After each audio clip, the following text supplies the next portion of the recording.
이 사일런스 영화 못 보셨죠? 근데 예고편 보니까 재밌겠죠?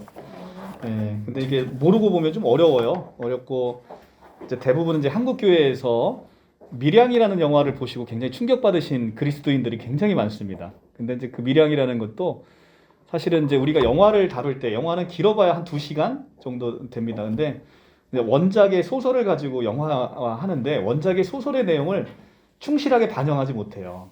그러니까 원작의 소설에는 굉장히 좀 디테일하게 작자가 얘기하고자 하는 바를 여러 가지의 말을 통해서 표현을 한단 말이죠. 근데 그것을 영화에 담는데 충실하게 담지 못할 뿐더러 둘째는 영화에 담습니다. 예를 들면 이런 거예요. 하나님의 사랑이 햇빛에 은총이 내리듯 햇빛이 아주 그날따라 유난히 햇빛이 아름답게 내려졌다라고 작가가 소설에서 쓰잖아요. 그러면 소설을 읽는 독자들은 그 말을 통해서 지금 작자는 이것을 통해 이 햇빛을 통해서 하나님의 은혜를 나타내고자 하는구나라는 것을 알 수가 있어요. 그런데 그것을 영화에 담으면 햇살만 강하게 내려 찌더라도 그냥 그것을 감상하는 이 독자들은 그냥 그날 햇빛이 그냥 환하게 내리쬐는구나라는 정도의 생각밖에는 못 한다는 거죠.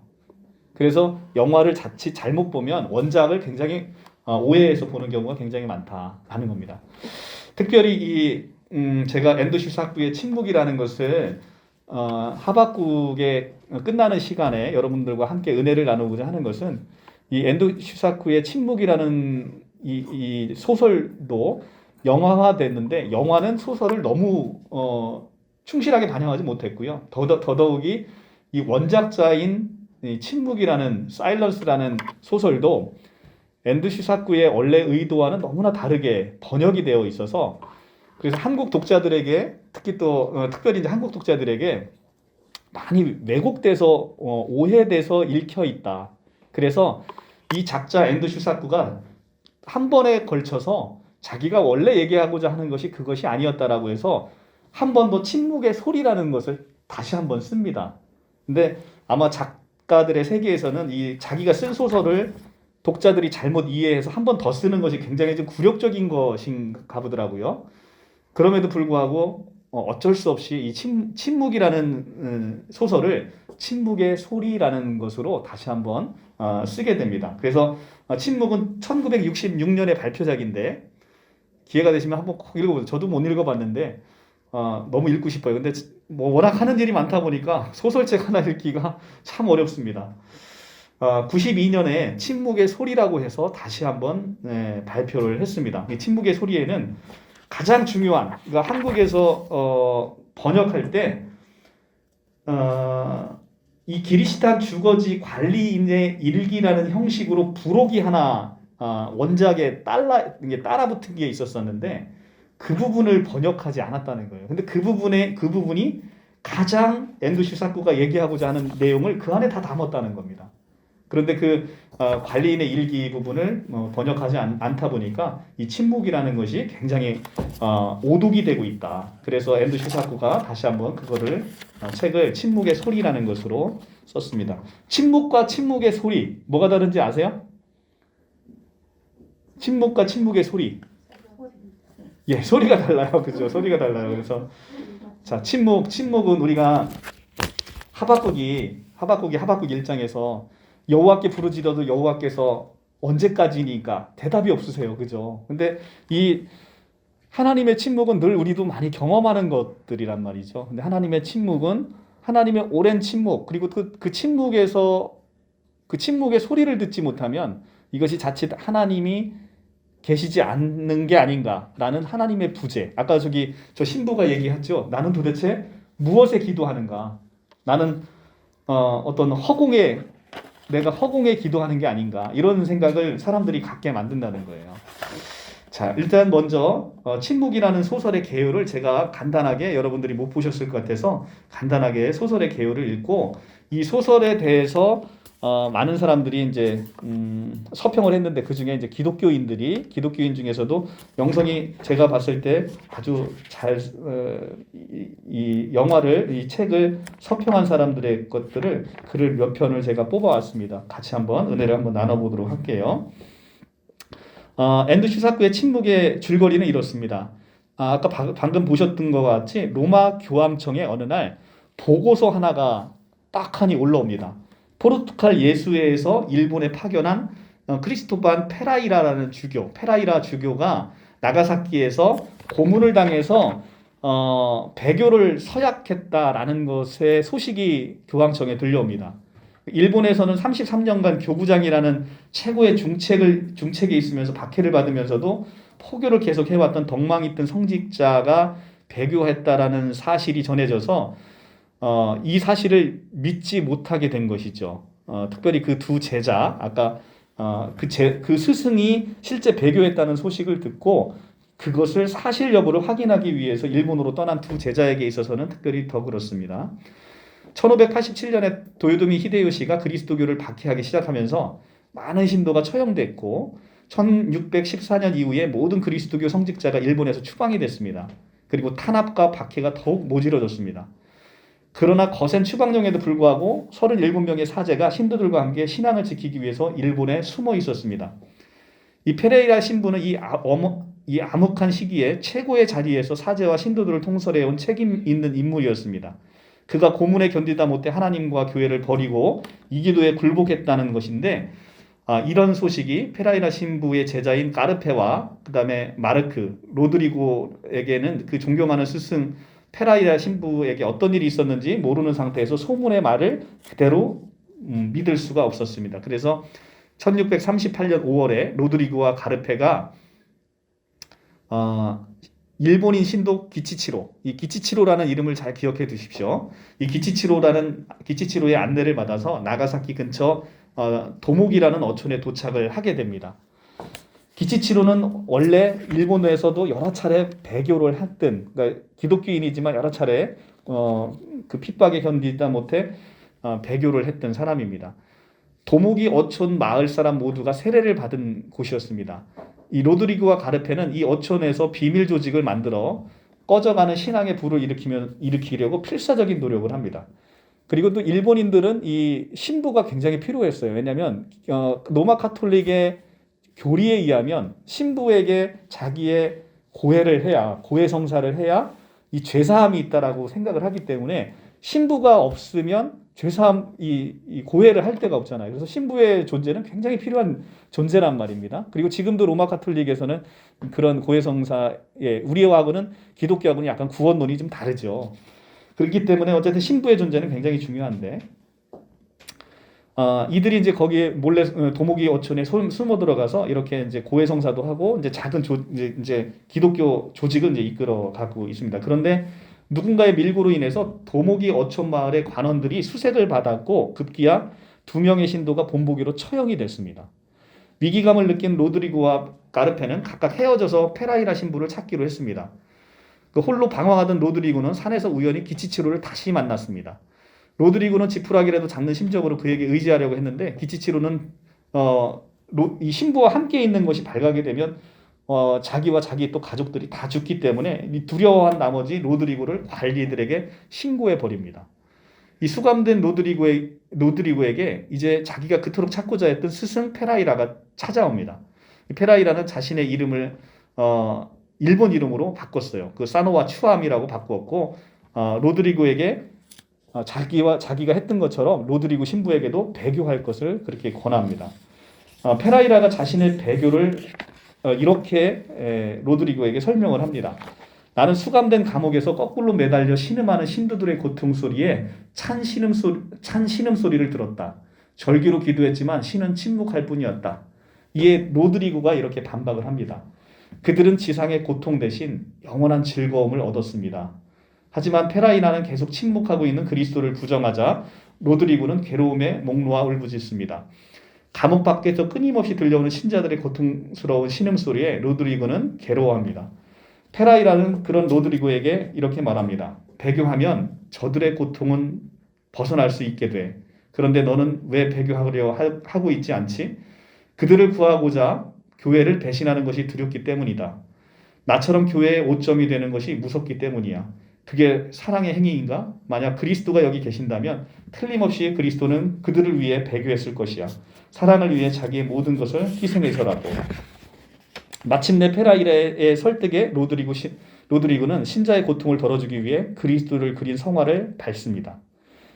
자, 그러니까 이 선교사들의 자체를 죽이는 건 너무 쉬운 문제였었어요. 일본 정부가. 그런데 이들이 배교하게 만들어야만 이들을 따르는 사람들이 그들의 신앙을 보고 이 믿음이 흔들려서 전체가 다 기독교를 뿌리 뽑길 수 있기 때문에 일본 정부 이노우에라는 일본인 그 수령이 한 조치는 뭐였냐면 이미 여러 번 배교를 했어요. 그러니까 이제 더 이상 이들은 고통받을 이유가 없었어요. 근데 이 신부가 배교하지 않으니까 이 신부 때문에 이 배교한 사람들을 다시 구덩이를 파가지고 거꾸로 매달았습니다. 죽을 때까지. 그러니까 그 사람들의 신음소리가 이 신부들을 굉장히 고통스럽게 했던 거예요. 근데 이 신부가 죽지 않으면, 배교하지 않으면 이들은 죽을 수밖에 없는 자기가 살아볼 거라고 그렇게 배교까지 하면서 버텨왔던 것들을 이제 이들은 다 죽게 되는 그런 상황에 이제 놓여 있던 것이죠. 자, 근데 이제 그런 상황에서 이제 페라이라의 설득에 로드리고도 이제는 배교를 이제 할 수밖에 없는 그런 상황까지 치닫습니다. 일본인들이 이노우에가 로드리고에게 배교하도록 하는 그 방법은 뭐였냐면 예수님의 성화를 밟도록 하는 거예요. 그리고 속삭입니다. 이것은 그냥 형식적인 거야. 그냥 이걸 받는다고 해서 뭐가 달라지겠어? 이렇게 해서 이 신부들의 배교를 이렇게 독려를 하고 있습니다. 그때 로드리고에게 그리스도의 음성이 들려옵니다. 밟아도 좋다. 너의 발의 고통은 내가 누구보다 잘 알고 있다. 밟아도 괜찮다. 나는 너희에게 밟히기 위해 이 세상에 왔고 너희들의 아픔을 나누어 갖기 위해 십자가를 짊어졌던 것이다. 라는 그리스도의 음성이 들립니다. 로드리고가 동판에 발을 올려놓았을 때 그때 아침이 오고 있었고 그리고 닭 울음소리가 멀리서 들려왔습니다. 세월이 흐른 후에 페레이라는 기치치로를 대면하며 생각에 잠깁니다. 이 기치치로가 누구냐면 기치치로가 수시로 예수님을 배도했던 그런 사람이죠. 그 성화를 나도 밟았다. 그때 밟아도 좋아하고 슬픈 눈을 내게 말했다. 밟아도 좋아. 너의 발은 지금 아프겠지. 오늘날까지 내 얼굴을 밟은 인간들과 마찬가지로 아플 것이다. 하지만 그 발의 아픔만으로 충분하다. 나는 너희들의 고통과 아픔을 나누어 갖겠어. 그러기 위해 나는 있는 것이기 때문이다. 이렇게 그리스도의 이제 음성을 듣는 것인데,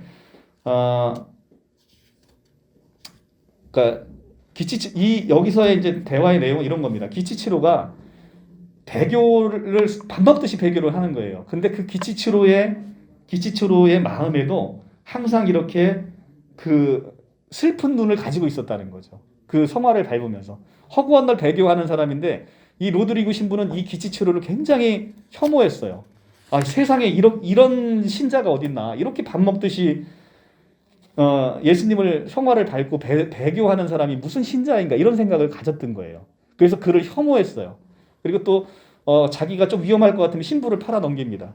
이런 것이 무슨 신자인가 이런 생각을 하는 거예요. 근데 기치치로는 그럼에도 불구하고 계속해서 신부의 주변을 맴돌아요. 그리고 계속해서 고해를 하려고 합니다. 계속해서 고해를 하려고 하는 거예요. 그래서 그것을 이제 연세대 김학철 교수는 이 기치치로는 계속해서 배교를 했지만 늘 신앙의 상태에 머물러 있었다는 겁니다. 신앙의 상태에 머물러 있었는데 육신이 약하기 때문에 그것을 견디지 못했던 거예요. 근데 나중에 결국은 로드리고도 똑같은 일을 하죠. 이 기치치로와 똑같은 일을 하고 모든 상황이 이렇게 좀 악화되면서 신부인 자기가 기치치로와 닮아가는 모습을 자기를 통해서 보게 되는 거예요. 그러니까 예를 들면 너무 배고파요. 그랬더니 기치치로가 음식을 갖고 옵니다. 그러면 신부는 이거 뭐라고 하는 거예요? 이걸 성호를 그어야 되잖아요. 신부기 때문에. 그러니까 배고프니까 기치치로가 갖다 주는 거를 막 먹습니다. 막 그냥 기도도 안 하고 먹고 그래서 기치치로가 이게 황당한 듯이 쳐다보니까 그제서야 이제 성호를 긋는 이런 모습을 영화를 통해서 계속 보여주고 있어요. 그러니까 뭐냐면 인간의 가장 기본적인 욕구가 채워지지 않으니까 기치치로와 닮아가는 자기의 모습을 보는 거예요. 자기가 그렇게 혐오했던 사람인데. 그러면서 마지막에는 결국 기치치료가 했던 그 일을 하는데 자기는 그 성화를 밟으면서 너무너무 가슴이 아팠을 거 아니겠어요? 이 신부에게 있어서는 이 배교, 그러니까 순교보다 이 배교하는 게 더 힘들었던 거예요. 그죠? 대부분의 사람들은 순교가 어렵잖아요. 순교가 어려웠는데 이 신부에게 있어서는 순교는 너무 쉬웠던 거예요. 근데 배교가 어려웠던 거예요. 근데 배교가 어려웠는데 이 배교를 하면서 그렇게 자기 마음에 온갖 슬픔이 있었는데 이 기치치로에게도 똑같은 그런 슬픔이 있었을 거라는 거죠. 그렇기 때문에 우리가 누군가에게 있어서 누군가를 판단하는 것은 사람이 사람을 이렇게 누군가의 외면적인 모습으로 그 사람을 판단하는 것, 신앙의 모습으로 판단하는 것은 상당히 참 어리석은 일일 수 있다라는 것을 이 영화를 통해서 한번 우리가 느껴볼 수가 있습니다. 자, 줄거리는 이렇습니다. 이런 줄거리를 가지고 이제 한번 여러분들이 한번 고민을 한번 해보도록 하겠습니다. 자, 몇 가지 한번 질문을 한번 해볼까요? 과연 하나님은 우리에게 말씀하고 계십니까? 라는 질문. 그리고 나의 하나님은 다른 사람의 하나님과 같을까요?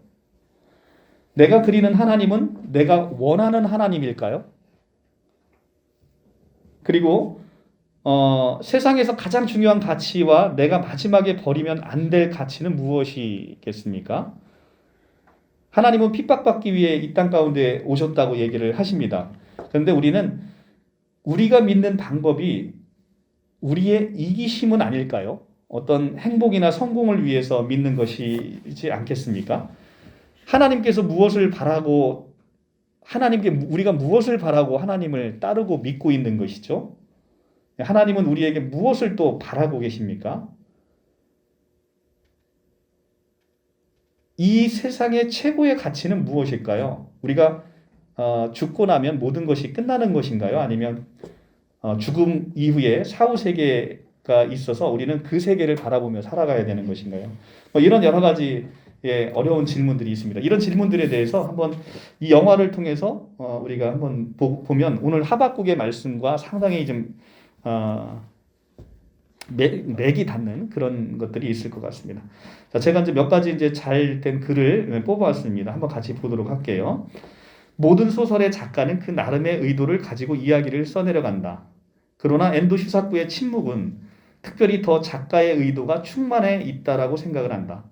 작가가 가진 신앙을 주인공의 고난을 통해 독자에게 설득하고자 하는 모습이 강렬하게 드러나기 때문이다. 우리는 그가 묻고 대답하고자 하는 것이 작품 내내 명확하게 드러나는 것을 느낄 수 있다.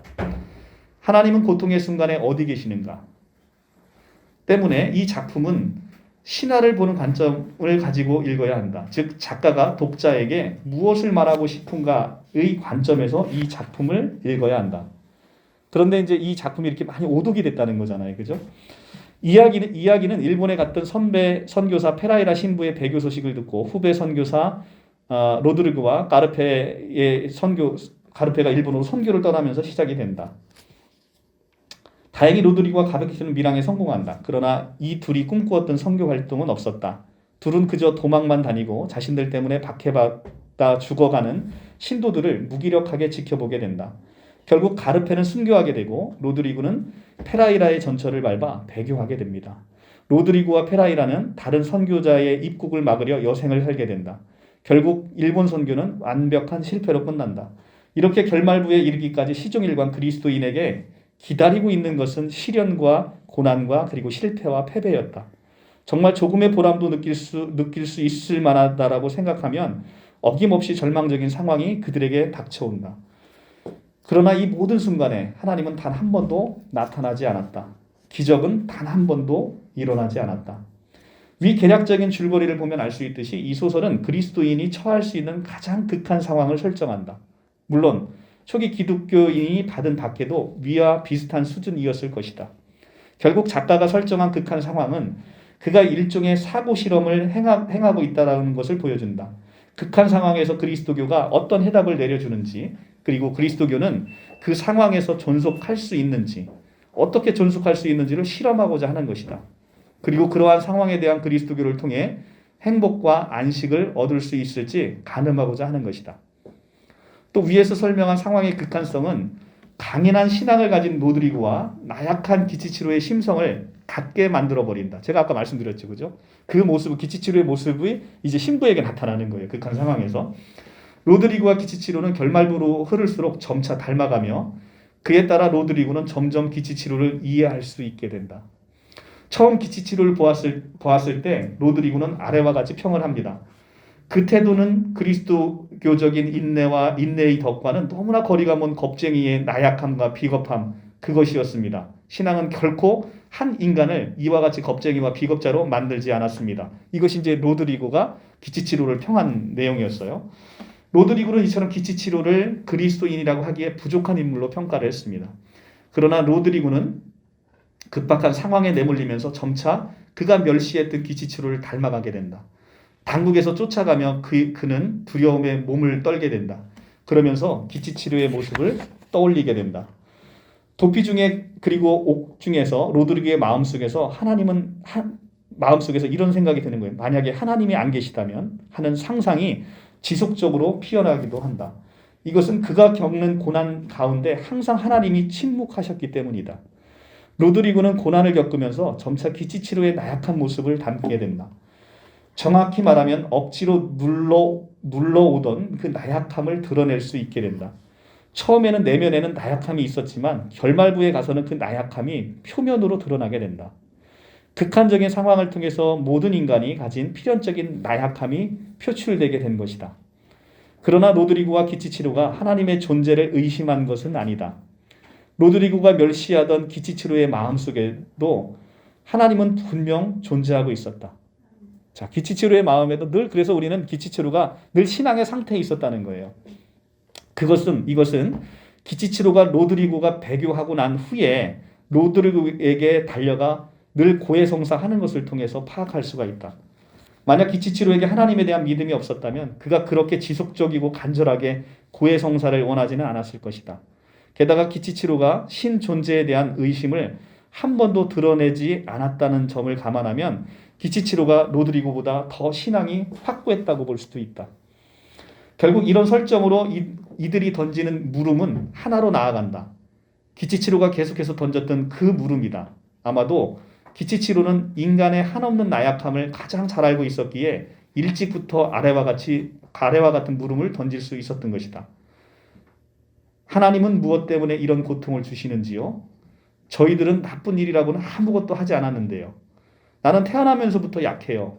마음이 약한 자는 순교조차 할 수 없어요. 어떻게 하면 좋을까요? 왜 내가 이런 세상에 태어나게 되었습니까? 이렇게 하나님에게 묻는 거예요. 그리고 자기는 이 나약함 때문에 이런 순교를 할 수 없다라는 걸 미리부터 알았던 거예요. 그러니까 자기도 살고 자기 가족도 살리기 위해서 그냥 일찍부터 배교를 한 것이죠. 이 기치치로가 묻는 질문은 그가 처음 제기한 것은 아니었습니다. 이 기치치로의 이 질문은 사실은 많은 기독교 역사상에 많은 사람들이 했던 질문입니다. 전지전능하신 그 유일신과 이 악이 함께 있는 이 상황을 도대체 어떻게 설명해야 되느냐. 이것이 그리스도교의 오랜 숙제였습니다. 이것을 우리는 조직신학적으로 지난번에 뭐라고 불렀죠? 신정론이라고 불렀어요. 신정론. 어떻게 이 선하신 하나님이 이 악을 이렇게 두고 보시는 것일까? 오래전에 아우구스티누스는 이 악이라는 것은 그러니까 기독교 역사상 가장 위대한 인물이 아우구스티누스예요. 성 어거스틴인데 이 성 어거스틴이 악은 신이 창조한 게 아니라 인간의 자유의지에서 나타난 것이기에 인간이 책임져야 한다라고 얘기를 합니다. 그러니까 인간의 책임인 것이 하나님의 책임이 아니다. 이런 얘기예요. 즉 말한다. 또 우리에게는 처음 자유의지로 죄를 저질렀던 아담의 원죄가 상속되고 있기에 모든 인류가 죄를 가지고 있다고 말한다. 즉 악은 자유의지를 인간이 남용함으로써 그로 인한 벌이라는 것입니다. 그래서 그러나 이와 같은 자유의지 신정론은 왜 이런 문제가 있는 거예요. 그러니까 아우구스티누스의 이 신정론은 대부분 받아들여지는 신정론이고 보편적인 신정론이에요. 그런데 여기에도 한 가지 의문이 생겨요. 어떤 문제가 생기냐면 그러면 왜 하나님은 인간을 자유의지를 가진 존재로 만드셨을까? 그리고 왜 악을 저지를 수 있는 자유의지가 과연 선이라고 할 수 있는가? 그러니까 자유의지는 선하다는 건데 이 악을 저지를 수 있는 자유의지를 어떻게 그럼 하나님은 이걸 선이라고 하실 수가 있느냐? 이런 문제를 낳는다는 겁니다. 그래서 이 작품을 보았듯이 이 상황적인 고통을 무조건 개인의 자유의지로 책임 돌리는 데는 가장 큰 한계가 있다는 거예요. 그러니까 이 영화에서는 이들이 배교한 것은 이들의 자유의지가 악하기 때문에 이런 배교를 하는 문제가 생기는 게 아니라 상황이 이들을 배교하도록 내모는 거잖아요. 그러니까 아우구스티누스의 이 그 신정론을 가지고는 이것을 설명할 수가 없다는 겁니다. 히터 좀 켜주셔야 돼요. 춥습니다. 그래서 아우구스티누스의 그 신정론으로는 이 영화에 대한 부분을 해결할 수가 없다. 그래서 위에서 기치치노가 되물었듯이 박해당한 이들은 공납도 열심히 했고 충실한 공납의 이행을 했고 범죄라고는 저지른 일이 없는 선량한 사람들이었습니다. 저기 틀었어요. 뒤에. 선량한 사람들이었습니다. 그래서 대체 아담의 원죄가 얼마나 크기에 그리스도교를 이제야 갓 믿게 된 일본인 신자들, 이런 사람들에게 이런 엄청난 박해를 받아야 하는가. 그렇기 때문에 이 작품에서는 아우구스티누스의 자유의지 신정론은 해답이 되지 못한다라는 얘기예요. 그러면 다른 신정론을 한번 보자고요. 욥기 있잖아요.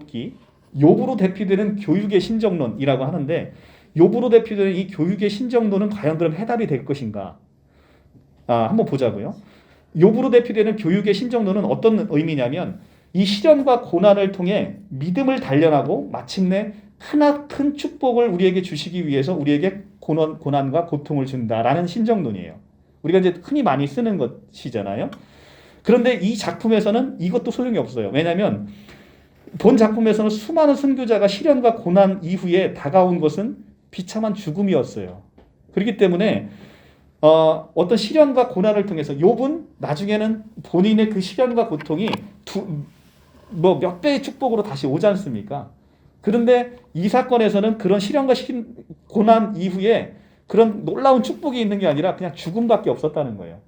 그러니까 욥으로 대표되는 이 교육의 신정론도 이 영화에 있어서 이들의 고난이 무엇 때문인가라는 설명할 수 없는 것이죠. 그래서 이제 대표적인 예가 기치치론인데 이는 마지막에 배교를 선택한 로드리고 역시 결국은 다 죽어버립니다. 다 죽어버려요. 그래서 이런 이 작품의 가장 중요한 주제는 모든 인간은 나약하다는 것인데 이 나약하다는 것인데 작품 내의 박해를 어느 정도 설명할 수가 없게 되는 거예요. 이 욥에 대표되는 교육의 신정론은. 그러면 다른 신정론이 또 뭐가 있냐면 종말론적인 신정론이라는 게 있습니다. 이게 뭐냐면 우리가 현세에 받는 이 고통은 이 세상에서 받는 고통인데 이것은 오직 우리에게 다시 올 하나님의 나라에서는 많은 복을 얻을 수 있게 되는 거예요. 이 땅의 고통으로 인해서. 그 순교로 인해서 하늘나라에서는 영원한 복락을 누리고 살 수 있다라는 종말론적인 신정론이라는 게 있어요. 사실 이러한 관점을 가지고 고통을 이기고 고통을 이기지 못하고 배교한 신자들과 그 신부들을 비판할 수도 있을 것입니다. 왜냐하면 지금 고통을 받으면 이제는 잠시 후면 너희가 엄청난 영광을 받을 것인데 이 고통을 참지 못하냐라고 하면서 이제 그 배교한 사람들을 우리가 비난할 수 있다라는 거죠. 그런데 사실 이러한 관점을 가지고 근데 이 사건 소설 속에서 그다음에 또 역사 속에서 순교한 수많은 사람들은 이 신정론에서 이 종말론적인 신정론에서 위안을 삼고 죽음을 받아들였던 건 사실이에요. 그런데 작품 내에서도 이 신정론에 대해서는 명확하게 확실한 답을 얻지 못합니다. 왜냐하면 이거죠. 그것은 나로 인해서 벌어지는 타인의 고난을 이 영화에서는 설정했다는 거예요. 이게 무슨 얘기냐면 로드리고가 배교하지 않아서 벌어지는 수많은 신자의 고통과 죽음을 로드리고는 어떻게 받아들여야 하는가예요. 그러니까 그들은 이미 배교했어요. 이미 자기들이 먹고 살기 위해서 이미 배교했던 사람이에요. 그런데 노드리고 신부가 배교를 안 하니까 이 사람들은 또 다시 고통을 받아요. 그러면서 어떻게 생각하냐면 이게 나의 고통이라면 종말론적인 신장론을 통해서 그래 내가 지금 고통받지만 잠시 잠깐 후면 내가 그 영광의 잔치에 참여할 거야 라고 생각하고 내가 위안을 삼고 그냥 순교하면 그만인 거예요. 그런데 그러면 이미 배교한 사람들이 계속해서 나로 말미암아 고통에 빠지는 이것은 어떻게 이해를 해야 되냐는 거죠. 그러니까 어떻게 보면 노드리고 신부의 배교는 굉장히 이기적인 거예요. 다른 사람을 전혀 생각하지 않은. 나만 순교하면 되는 거예요. 저 사람들이 고통을 받든 말든 나는 그냥 내 갈 길 가면 되는 거예요. 그러니까 이 로드리고 신부에게 있어서는 그것은 굉장히 이기심으로 나타난다는 거죠. 로드리고 신부 한 명이 배교하고 그냥 만약에 이제 배교가 지옥으로 간다라고 이어진다면 로드리고 신부 한 명이 배교하고 지옥 감으로써 다른 배교자들은 지금 이 땅에서 여생을 살면서 후에 믿음을 되찾아 다시 천국 갈 수 있는 기회를 로드리고가 다 없애버리는 거예요. 그죠? 그렇기 때문에 그들은 이미 배교했잖아요. 근데 로드리고가 배교 안 하면 이들이 다 죽어버리는 거예요. 그러니까 다시 회개할 수 있는 기회가 전혀 없는 사람들이라는 거죠. 로드리고 신부가 자기가 배교를 안 하고 그냥 순교해버리는 것은 그들에게 나머지 사람들에게 있어서는 굉장히 이기적인 모습으로 나타난다는 겁니다. 이해가 가시죠? 주제가 어려운가요? 네. 그래도 영화를 보고 지금 얘기를 들으면 이해가 되는데 안 보시고 들으면 이해가 안 되실 것 같아요. 이해가 안 가요? 이해가 안 가? 영화를 안 봐. 네. 자, 그래도 한번 좀 들어보십시오. 이게 예. 근데 어쨌든 상황은 그런 상황입니다. 그런 상황이니까, 그러니까 이 신부를 배교시키기 위해서 그 신자들을 전부 다 이미 여러 번 배교를 그러니까 그리스도의 성화를 밟은 사람이에요. 배교한 사람들인데 이 사람들을 다시 구덩이에 파서 계속해서 이렇게 달아서 죽이는 겁니다. 이 신부가 배교할 때까지. 예, 그런 상황이라는 거예요. 그러니까 결국은 종말론적인 신정론도 이 사건 영화에 있어서의 야 지금 잠깐 고난받고 이제 죽으면 넌 천국 가서 그 보상 다 받을 거야 라는 그 신정론을 가지고는 이 영화를 설명해 낼 수가 없다는 거예요. 그러면 도대체 작가는 어떤 해답을 이 영화에서 제시를 하고 있는가? 아마도 이 어떤 단편적인 신정론을 가지고 얘기하는 게 아니라 여러 가지를 결합시키는 것 같습니다. 그래서 작품을 읽어 나갈수록 고난과 의문을 통해서 예수를 이해해 나가는 로드리고의 모습을 보여주고 있다는 거죠. 이 로드리고 이 고난과 의문을 통해서 예수가 진정 추구한 것이 무엇인지, 그리고 예수는 우리의 그런 삶과 행동에 있어서 어떻게 반응하시는지를 점차 알게 된다는 거예요. 그래서 이렇게 얘기를 합니다. 예수가 남긴 핵심을 마음속에 품는 것으로 이 로드리고는 예수의 마음을 찾아가는 거예요. 그래서 고난을 통해서 율법이 아닌 사랑의 예수를 발견해 나가고 있다는 겁니다. 나는 요거는 이제 인용부호입니다. 나는 그들을 배반했을지 모르나 결코 예수 그분을 배반하지는 않았다. 그러니까 그들을 배반했을지는 모르는데 결코 예수 그분을 배반하지 않았다. 지금까지와는 아주 다른 형태로 이분을 사랑하고 있다. 아주 다른 형태라는 건 뭐냐면 이런 거예요. 우리는 그냥 내가 상황과 상관없이 오로지 예수를 그냥 성화를 받지 않고 그냥 그분을 외형적으로 섬기면 그것이 섬긴다라고 생각을 했던 것인데 이제는 상황이 그런 상황이 되어 있지 않잖아요. 어쩔 수 없이 자기도 기치치로 마냥 그 성화를 밟을 수밖에 없는 상황이 돼버렸단 말이에요. 그렇기 때문에 그런 아주 다른 형태로 그분을 사랑하고 있다. 내가 그 사랑을 알기 위해서 오늘까지 모든 시련이 필요했던 것이다. 자, 이 모든 시련이 결국은 내가 그분의 사랑을 알기 위해서 나에게 꼭 필요했던 것이라는 거예요. 로드리고에게는 나는 이 나라에서 아직도 최후의 카톨릭 신부이다. 그리고 그분은 결코 침묵하고 있었던 게 아니다. 비록 그분의 침묵이 있었다고 하더라도 나의 오늘까지의 인생은 그분과 함께 있었다. 그분의 말씀을 그리고 그분의 행위를 따르며 배우며 그리고 말하고 있었다. 라고 이제 로드리고가 이제 고백을 하게 되는 것입니다. 진정으로 예수를 내면에 갖춘 로드리고에 있어서 카톨릭의 율법적인 요소는 아무 문제가 되지 않는다. 이제 로드리고는 카톨릭 성직자에 의해 배교자로 낙인 찍힌다 해서 예수가 그를 저버리는 것이 아님을 알게 된다.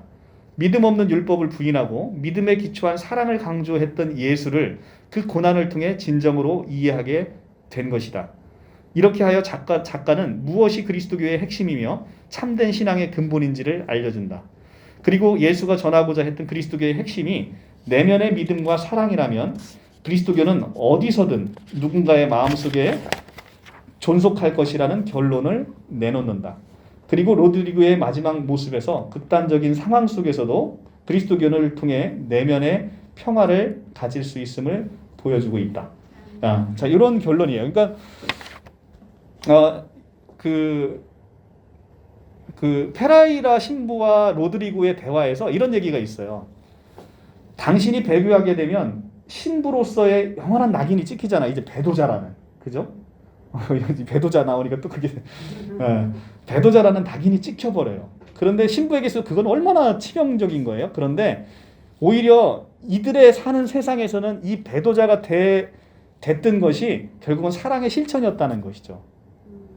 사랑의 실천이었다는 거예요. 다른 사람을 살리고자 하는 사랑의 실천이었다는 거예요. 이제는 숨어서 내가 겉으로는 예수의 성화를 받는 사람이 될지라도 나의 내면을 아시고 그 내면을 함께 고통스러워해주는 주님이 함께 계시기 때문에 이 신부에게 있어서는 이제는 대놓고 내가 무엇인가를 하지 못하고 겉으로 모습은 예수를 대적하는 모습으로 나타난다 할지라도 내면을 사랑하시고 그 외면적인 행위를 할 때 고통받는 자기와 함께 하시는 예수 그리스도를 함께 바라볼 수 있게 됐다는 것입니다. 이것이 이제 이 영화가 나타나주는 아주 어려운 주제인 것이죠. 자, 다시 이제 또 몇 개의 이제 논평을 한번 더 보도록 하겠습니다. 자, 이 소설은 결국 궁지에 몰린 주인공 안에서 일어난 신앙상의 고민과 회의, 그 다음에 신자들 위에 계속되는 박해와 고민 뒤에 있는 신자들의 희생, 그리고 인간의 기력과 체력의 한계를 넘어선 고난에도 불구하고 결국 신의 구제는 일어나지 않는다. 주인공의 필사적인 기도에도 신은 완고하게 침묵을 지키고 있을 뿐이다. 기도가 신에 도달했던 것일까? 아니면 본래 신이란 진정으로 존재하는 것일까? 라는 의문을 갖게 된다. 기독교인에게 두려울 정도로 근본적인 질문이라는 거예요. 이런 질문들은. 그리고 이 기도에게는 진솔하게 올려지는 번민이고요. 결국 주인공의 배교는 실제로 신에 대한 배신이 아니라 그리스도는 파교자의 발에 짓밟히면서도 이것을 용납하고 계셨다라는 외경스러운 신앙의 역설을 보여주고 있다. 자신의 믿음을 지키기 위해서 끝까지 성화를 밟지 않고 창목한 죽음의 길을 걷는 순교자들, 반면에 자신의 나약함과 비굴함을 내세워 주저없이 성화를 밟고 그리고 괴로움으로 방황하는 사람들, 이를 지켜보면서 주인공 로드리고 신부는 깊은 고뇌와 회의에 빠진다. 오로지 뜨거운 신앙심으로 바닷물 속에 무참히 가라앉는 이런 농민들, 그러나 달라진 것이라고는 아무것도 없다. 하나님은 계속 침묵하고 계실 뿐이다. 과연 하나님은 존재한단 말인가? 존재한다면 어째서 이렇게 침묵할 수 있단 말인가? 신부의 배교를 강요하며 신부가 보는 앞에서 신도들을 무자비하게 죽이는 일본 관리들, 죽어가는 그들을 보면서 배교하겠다라는 말을 참아 내뱉지 못하는 신부의 아픔. 과연 어떤 것이 참된 사랑의 행위인가? 선교의 행위란 배교할 것인가 아니면 저들을 그냥 죽게 내버려 둘 것인가? 신부에게 삶의 모든 것이 되어왔던 저 그리스도의 모습과 말씀과 사랑. 근데 그 그리스도의 모습을 이제는 밟아야 하는 그런 상황. 신부는 깊은 고뇌 끝에 그는 그리스도의 소리를 듣게 된다. 밟아라. 성화를 밟아라. 나는 너희에게 밟히기 위해 존재하느니라. 밟은 너희의 발이 아플 것이니 그 아픈 만큼 충분하느니라. 여기서 신부는 열렬한 하나님의 사랑과 존재를 깨닫게 된다. 라는 것입니다. 감동적이지 않나요? 네. 네, 저는 이제 영화보다도 이 서평을 보면서 굉장히 감동적이었어요. 자, 세 번째입니다. 이제 이것이 마지막인데요. 이것이 참 좋았어요. 이 세 번째 게 전 참 좋았습니다. 한번 같이 보겠습니다. 자, 침묵이라는 소설은 현재를 사는 그리스도인들에게 순교자의 삶이 어떤 것인지 그리고 배교자의 삶이 어떤 것인지 등장인물의 삶과 대화를 통해 간접적으로 경험하게 만든다. 순교자는 침묵을 통해서 자신의 신앙을 지키는 반면 배교자들은 자신만의 궤변과 합리화로 그들의 신앙을 타협하게 되고 끝내 신앙에서 멀어지게 된다. 물론 이것은 보편적인, 그러니까 통상적인 배교자를 얘기하는 거예요. 근데 지금 로드리그 신부의 경우는 좀 다르죠. 로드리그 신부에게 있어서 배교는 순교보다 더 어려운 거예요. 배교한다는 것 자체가 순교보다 더 훨씬 어려웠던 사람도 있다는 겁니다. 그럼으로써 순교자를 통해서 영성을 배우게 되고 배교자를 통해서는 그들의 삶에 얽힌 인간적인 갈등과 영적 고뇌를 보게 된다. 침묵이라는 소설 제목에서 암시하듯이 많은 것을 내포하고 있다. 더불어 저자는 소설 속에서 여러 다양한 모습의 침묵을 그려내고 있다. 첫째는 신도들의 침묵, 둘째는 겁쟁이들의 침묵, 그 다음에 세 번째는 순교자들의 침묵, 사도들의 침묵, 그 다음에 바다의 침묵, 그리고 마지막으로 하나님의 침묵에 대해서 기술을 하고 있다. 이러한 다양한 침묵에 대해서 앤드 슈사크가 독자들에게 전달하고자 하는 메시지는 무엇일까? 소설은 침묵이라는 제목을 통해서 그리스도인이 신앙을 지키기 위해 순교를 택할 때 하는 침묵과 자신의 목숨을 구하기 위해 배교를 택하여 자신의 정체성을 침묵하는 이가 있음을 암시적으로 보여준다. 그리고 어떤 침묵은 누가 어떻게 선택하게 될지라도 그것에 대해 쉽게 정죄할 수 없음을 침묵적으로 말하고 있는 것을 보게 된다. 주인공인 로드리고 신부는 자신이 존경하던 스승 페라이라 신부가 배교를 택하게 되었을 때도 그렇고 천박하고 약삭빠르고 지독하게 술을 좋아하는 일본인 기치치로가 자신의 신앙 정체성에 대해 침묵하게 될 때 비록 인간적인 실망을 드러내지만 정작 자신이 배교의 자리에 서게 될 때는 그들을 정죄하지 못함을 보게 된다. 주인공 로드리고는 소설 마지막 부분에서 자신을 언급하면서 나는 배교했다. 이제 모든 약점을 숨기려고 하지 않겠다. 저 기치치로와 제가 어느 정도 차이가 있을 수 있다라고 말할 수 있겠는가? 라고 고백하면서 자신 또한 배교를 선택하게 됨을 말하고 있다. 그리고 로드리고 신부는 그리스도께서도 그들에게 자신이 배교할 당시 자신을 용서하시는 예수님의 음성을 듣게 된 것이다. 예수님은 자신의 초상화를 밟는 로드리고 신부에게 밟아도 좋다. 너희에게 밟히기 위해 나는 존재한다라고 그렇게 용서와 사랑으로 말씀하신 것이다. 그렇다면 침묵이라는 소설이 다만 배교에 대해서 옹호하고 그리스도인의 핍박을 피하기 위한 수단으로 합리화하고 받아들이라고 말하고 있는 것일까? 결코 그렇지 않다. 순교자와 그의 피는 신앙을 지키는 숭고한 희생인 것이다. 그것은 분명 배교와는 차원이 다른 것이다. 배교와 달리 순교는 끝까지 신앙을 지키기 위해서 자신의 목숨도 아끼지 않는 것이다. 그러한 순교는 결국 한 알의 미랄처럼 썩어져 더 많은 결실을 낳게 되는 것을 볼 수 있다. 예수 그리스도의 십자가의 죽으심은 그것을 대변해주고 있다. 예수님은 자신이 죽으심으로 인류를 구원하신 것이다. 그분이 죽지 않으셨다면 인간의 구원은 결코 이루어질 수 없었으며 인간의 노력으로 결코 이룰 수 없는 것이다. 순교의 피는 침묵 속에서 희생을 부르고 배교의 선택은 타협을 조건으로 자신의 목숨을 건지게 된다. 예수님은 묵묵히 침묵 속에 죽음을 택하시면서 인류를 구원하셨고 순교자의 피는 그의 죽음을 값지게 만들었던 것이다. 반면 배교자는 자신의 생명을 귀하게 여기고 한 목숨 구걸할 수 있지만 믿음의 사람들을 살리거나 믿지 않는 이들의 영적 생명을 구할 수 있는 능력은 없다. 그렇기에 순교는 나약해 보이지만 커다란 용기가 필요하다. 그리스도인들이 핍박과 탄압의 위협 앞에서 자신의 신앙을 드러내는 것은 믿음의 표현이자 용기 있는 행동이 있어야 한다. 반면에 배교는 때로는 침묵으로 자신의 신분을 감추고 자신의 목숨만을 구하는 것이다. 앤드 슈사크는 그 작품 침묵을 통해서 각자 순교의 자리에 설 수도 있고 배교의 자리에도 설 수 있음을 말하고 있다. 한편 배교 자리에 서게 된다 할지라도 그것이 자신의 목숨만을 구걸하는 것이 아니라 죄가 없는 자들을 구하기 위해 배교를 택하게 된다면 그것은 순교만큼 값진 믿음의 선택임을 말하고 있다. 그렇죠? 이것은 로드리고 신부가 죄 없는 이들의 생명을 구하기 위해 자신이 배교를 택할 수밖에 없는 상황에서 보여주고 있다. 예수님의 초상화를 밟아가며 자신의 믿음을 시험하는 자들 앞에서 로드리고 신부는 자신의 목숨을 구한 것이 아니라 죽음 앞에서 죄 없는 이들을 살리기 위해 드려진 침묵의 배교이자 참 믿음의 결단이었음을 알 수 있다. 그렇죠? 그래서 이 영화 침묵이라는 것은 결국은 다른 이들의 생명을 구하고 죽음 앞에 선 죄 없는 이들을 살리기 위해서 침묵의 배교.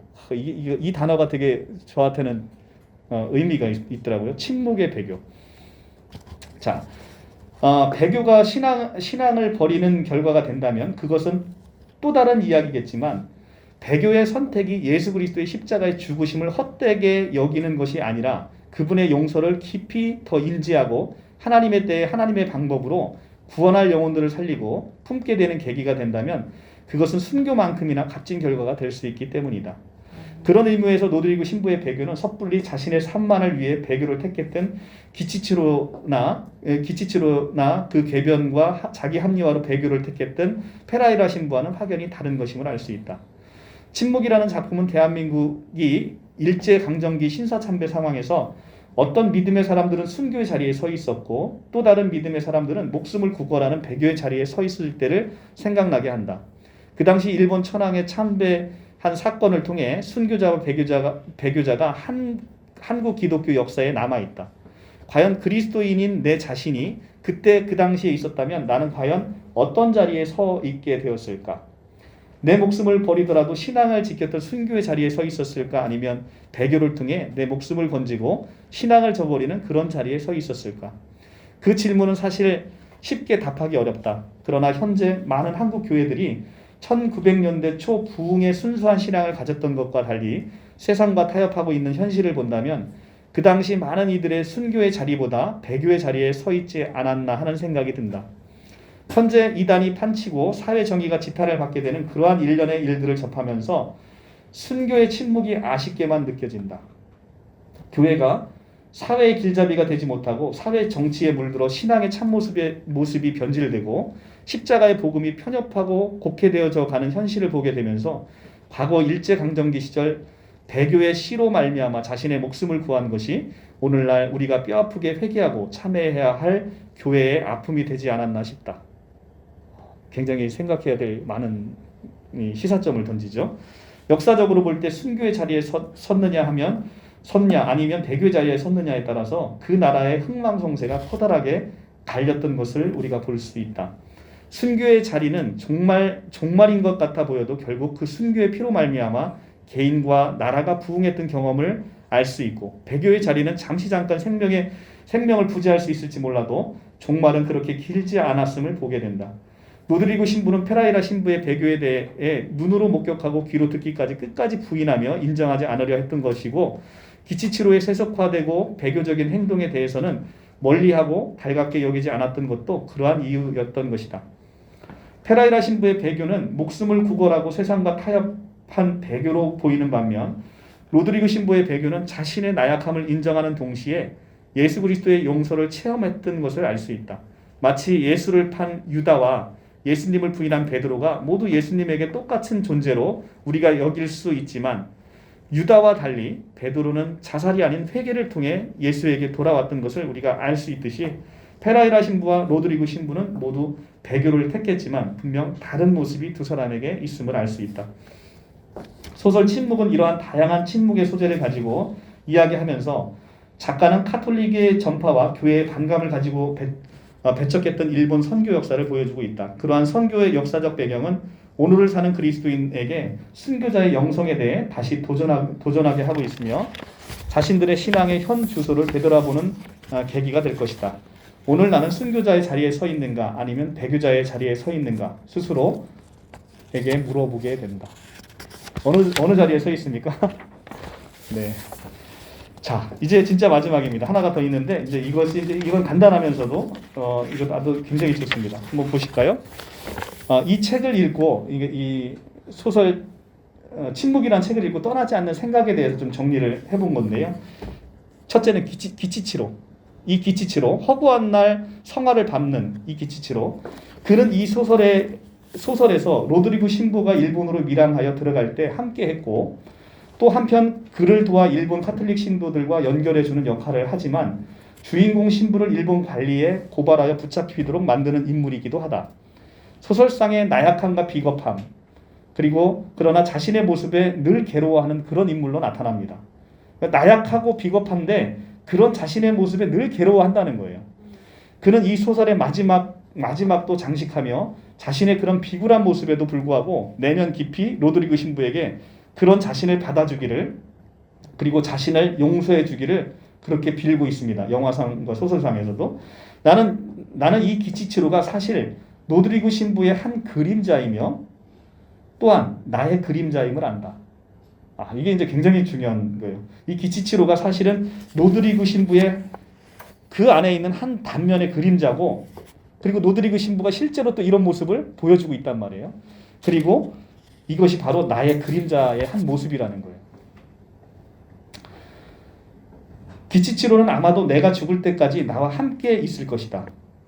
그래서 나 역시 기도한다. 하나님의 아들 예수 그리스도시여 이 죄인을 불쌍히 여겨 자비를 베푸소서. 어쩌면 그는 이 소설의 가장 진정한 주인공일지 모른다. 그가 오늘을 사는 우리의 자화상이기 때문이다. 그렇죠? 그러니까 아마 이런 상황에 있었으면 이런 기치치로처럼 우리도 그렇게 될 가능성이 상당히 클 우리의 자화상이지 않냐라는 거예요. 자, 그리고 이제 또 하나의 이제 그 대목, 절대선이라는 관념. 로드리고 신부는 페라이라 신부처럼 결국 사랑을 위해 배교를 합니다. 자기는 지금까지 자기 생에 가장 아름답다고 여겨온, 가장 성스럽게 여겨온 인간의 가장 높은 이상과 꿈으로 가득 차 있는 그 예수님의 성화를 밟는 것이다. 그는 이 고백을 하면서 배교를 한다. 나는 이것이 성서에서 말하는 사랑이 내 안에 실현되기 위한 결정적인 통과 의례가 아닐까 하는 생각을 해본다. 절대선이라는 관념을 넘어 서지 못하면 실제의 사랑에 닿을 수 없는 것이다. 그것은 내가 알고 있는 모든 것을 완전히 내려놓음으로써 신에 대한 완전한 신뢰로서의 믿음으로 가는 길일 것이다. 어쩌면 완전한 침묵에 다다르지 않으면 얻어질 수 없는 것일지 모른다. 좀 되게 철학적이고 어려운 얘기인데요. 그러니까 하나님에 대한 완전한 신뢰. 그러니까 하나님은 나의 내면을 깊은 곳을 들여다보시는 거죠. 그죠?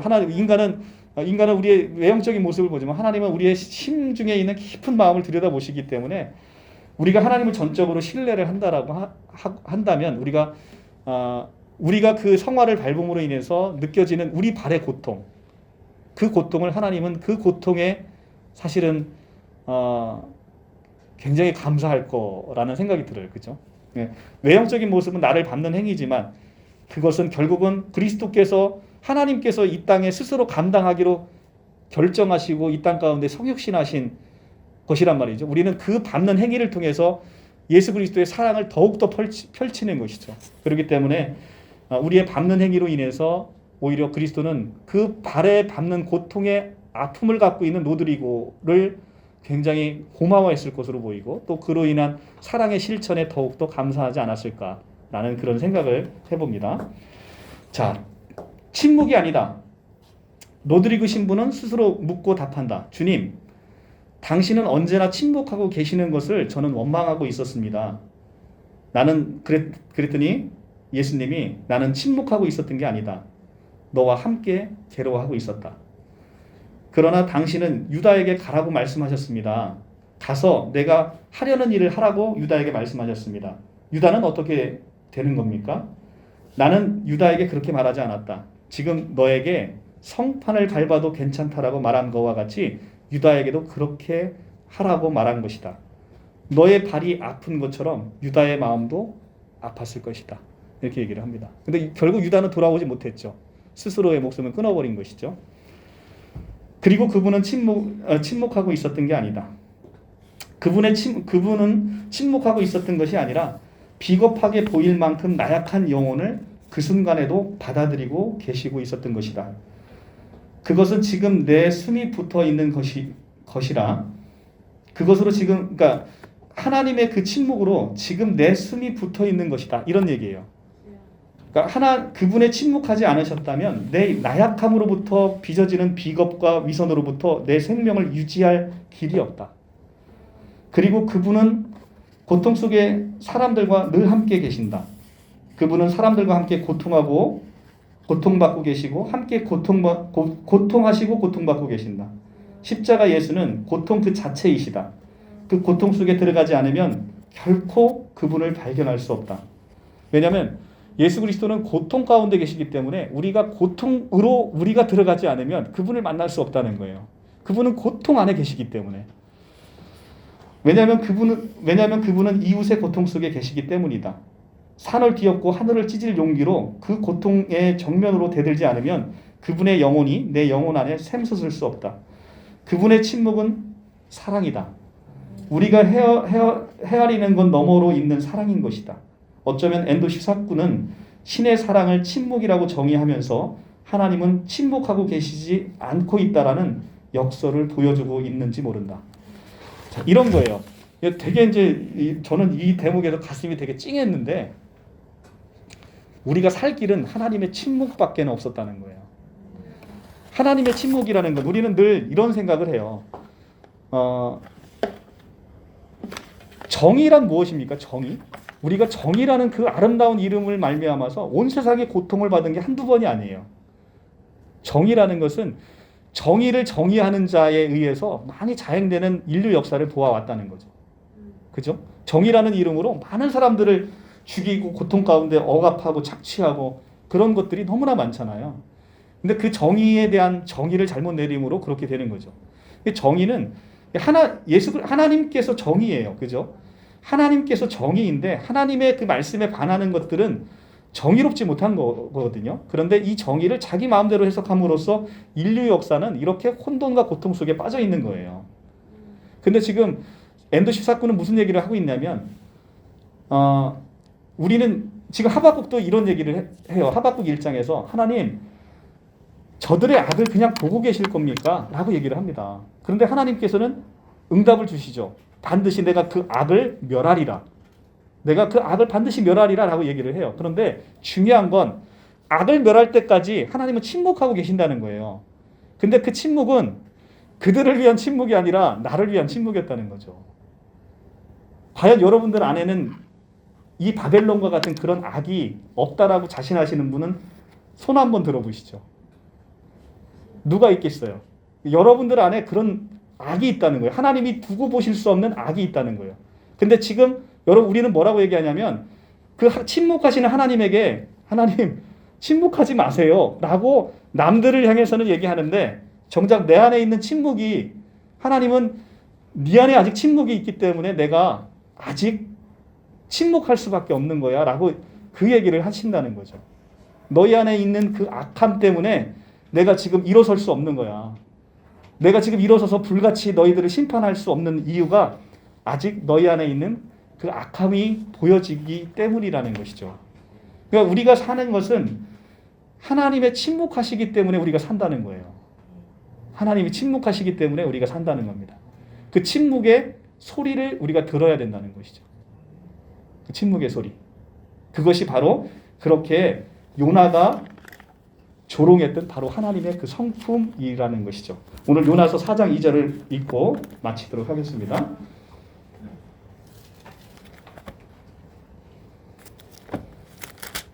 요나서 4장 2절.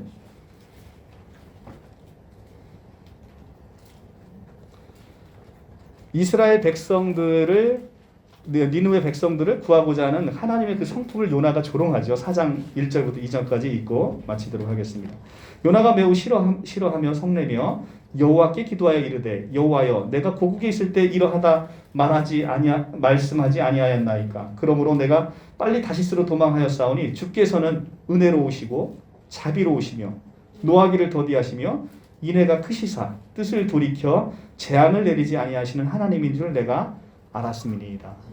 자, 이 바로 자비로우시고 은혜로우시고 자비로우시고 노하기를 더디하시고 인애가 크신 하나님, 그로 인해서 하나님은 침묵할 수밖에 없는 우리들의 악함이 우리들의 존재 안에 있는 것을 우리가 늘 보게 된다는 것이죠. 그러니까 하나님의 침묵은 나를 벗어나서 생각하면 침묵이지만 나를 생각하면 이 침묵이 얼마나 감사한지 모른다는 것이죠. 근데 그 침묵은 단순한 그냥 침묵이 아니라 침묵 안에 있는 하나님의 놀라운 침묵의 소리. 내가 지금 너의 고통과 함께 하고 있다. 내가 너의 고통과 함께 아파하고 있다. 이 나를 밟는 너의 그 발이 얼마나 아픈지 내가 알고 있다. 라고 얘기하는 그 하나님의 늘 그 연합 아래에 있는 그 하나님의 그 고통 소리, 그리고 나의 죄로 인해서 하나님의 그 신음소리, 이런 것들을 우리가 함께 느끼며 볼 수 있어야 우리가 좀 한 단계 신앙이 더 성숙할 수 있지 않은가 생각이 듭니다. 자, 우리 기도 가운데 기도가 참 응답받지 못해서 답답하신 분들이 많아요. 그렇죠? 그런데 사실은 되돌아보면 우리의 기도에 엄청나게 많이 응답을 하셨어요. 되돌아보시면 너무나 많은 것들을 응답을 주셨는데 우리 기도가 응답이 지금 즉시로 되어지지 않는다고 할 때는 몇 가지를 우리가 점검해 볼 필요가 있죠. 첫째는 내가 주님과 연합되어 지금 내가 이 기도를 드리고 있는 것인가? 아니면 내가 주님과 연합이 되지 않은 상태에서 나의 필요를 구하는 것인가? 우리가 어렸을 때 부모님에게 나의 필요를 구한다고 해서 부모님이 그냥 막 퍼주지 않잖아요. 그 아이의 필요를 봐가면서 그 아이에게 채워주시듯 그냥 그것이 단순히 나의 필요를 구하는 것이라면 그것은 때에 맞게 하나님께서 공급해 주실 것이다. 그리고 주님과 연합되어 있는 그 기도라고 한다면 그건 주님의 영광을 위해서도 그것은 반드시 응답되리라는 그 믿음으로 우리가 구하고, 또 실제 우리의 인생을 되돌아보면 내가 구하지 않은 것까지도 하나님께서 다 세밀하게 보시고 채워주시는 것을 우리가 느낄 수가 있다는 것이죠.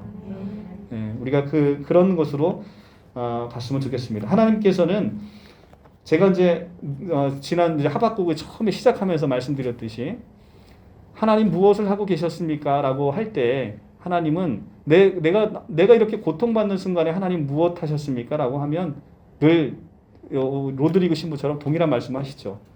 내가 너의 고통과 함께하고 있었다.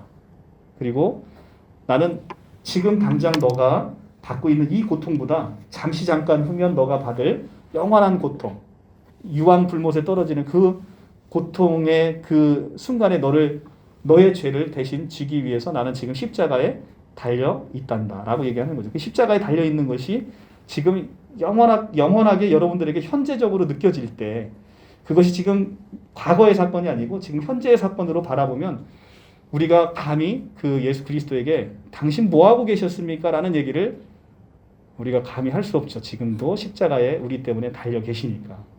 우리가 그것을 생각하면서 그리스도의 은혜를 충만히 누리셨으면 좋겠습니다. 네, 마치도록 하겠습니다. 기도하겠습니다. 앤드 슈사크의 또 다른 책인데요. 그 그리스도의 탄생이라는 책이에요. 근데 제가 요 절만 한번 읽어드릴게요. 이게 굉장히 좀 의미가 있어서요. 초대 그리스도 교단의 괴로움은 내 생각으로는 신의 침묵과 그리스도의 재림하지 않는 그 수수께끼에 있다. 풀기 어려운 이 두 수수께끼가 과제가 3번이나 제기됨으로써 초대 그리스도 교단의 신앙의 방향이 정해졌다. 이들의 수수께끼는 그들을 위축시키고 그들을 절망시키기는커녕 반대로 신앙의 에너지가 되어왔다. 물론 이 수수께끼 앞에서 낙담하고 지쳐버려 탈락하는 자도 생겼다. 그러나 남은 사람들은 거기서 신앙의 의미를 파악했던 것이다. 불합리하기 때문에 나는 믿는다라는 이 신앙의 형식이 초대 그리스도 교단의 조직적 쇠약으로부터 이를 방지하고 활력을 주었다고 나는 생각한다. 그러니까 불합리하기 때문에 나는 믿는다라는 이 신앙의 형식이 그들을 더욱더 견고하게 했다는 겁니다. 왜냐하면 하나의 종교는 그것이 조직화될 뿐만 아니라 신에 관한 수수께끼를 모두 풀어줄 신학이 생기는 순간, 즉 외형으로나마 내면에 있어서나 이 인생과 세계에 대한 의문과 수수께끼가 사라지는 순간, 그 다음에 세약과 부패의 언덕길을 굴러가 버리게 된다는 겁니다.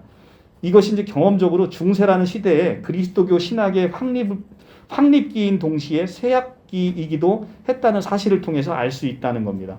하지만 초대 그리스도 교단은 이 인생과 세계에 관한 의문과 수수께끼를 풀지 못했기 때문에 신앙은 쇠퇴함이 없이 다음 세대로 바톤을 넘길 수 있었던 것이다.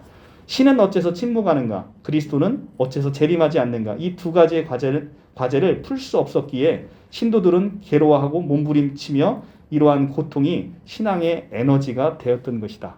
라고 앤드류 슈사크가 멋진 말을 남겼습니다. 결국은 이 풀리지 않은 수수께끼가 우리의 신앙의 원동력이 더욱더 되고 더욱더 그리스도에게 매달려서 우리의 그 신음소리를, 우리의 고통을 알리는 그런 계기가 됐다라고 얘기를 합니다. 앤드류 슈사크와 필적하는 일본의 두 그리스도인의 거장이 있죠. 미우라 아야코 빙점이라는 분인데 저는 그분의 그 얘기가 굉장히 좋아요. 그러니까 그분은 여러 암투병을 해서 정말 이 땅에 살아간 어떤 사람보다도 뭐 엄청난 고통을 받고 산 사람이에요. 욥과 비슷한 사람인데, 근데 그분이 죽으면서 그런 고백을 했다는 거죠. 하나님, 당신은 언제나 옳습니다. 왜냐하면 당신은 나보다 나를 더 사랑하시고 나보다 나를 더 잘하시기 때문에 당신은 언제나 옳습니다라는 기도를 했다는 거예요. 그래서 얼마나 많은 기도를 했겠어요. 사도 바울처럼 자기의 그 병이 낫기를 기도했겠고 그랬을 텐데 결국은 기도 응답을 받지 못했죠. 그렇지만 그 육신의 기도 응답은 받지 못했을 것이지만 그 미우라 아야코에게 있는 그 고백은 정말 너무나 값진 고백인 거죠. 당신은 언제나 옳습니다. 왜냐하면 나보다 나를 더 사랑하시고 나보다 나를 더 잘하시기 때문에 당신은 언제나 옳습니다라는 것은 놀라운 고백인 거예요. 그렇죠? 나보다 나를 더 사랑하시는 분이 계신데 그분이 전능자예요. 그런데 그분이 그럼에도 불구하고 그분이 하지 않으시는 일은 언제나 옳은 일이라는 거죠. 그러니까 여러분이 자녀가 아픈 가운데 있어요. 여러분들이 자녀가 아픈 가운데 있는데 그 자녀를 그냥 여러분이 마음만 먹으면 치유할 수 있어요. 마음만 먹으면 치유해질 수 있어요. 근데 그 아픈 자녀를 그냥 내버려둬야 될 이유가 있지 않고서는 이것에 대한 것을 설명할 수 없죠. 근데 너무나 사랑하는 내 자녀예요. 그런데 내가 할 수 있어요. 그런데 하지 않는 것은 그 안에 엄청난 이 전능자의 비밀이 있다는 거죠. 그래서 그 전능자의 비밀, 나보다 나를 더 사랑하시는 이의 선택은 언제나 옳고 그 선택을 따라간다면 우리는 그 선택을 주지 않는 것보다 더 행복한 것이 지금 미우라 아야코에게 지금 함께하고 있을 것이다. 라는 그런 확신이 듭니다.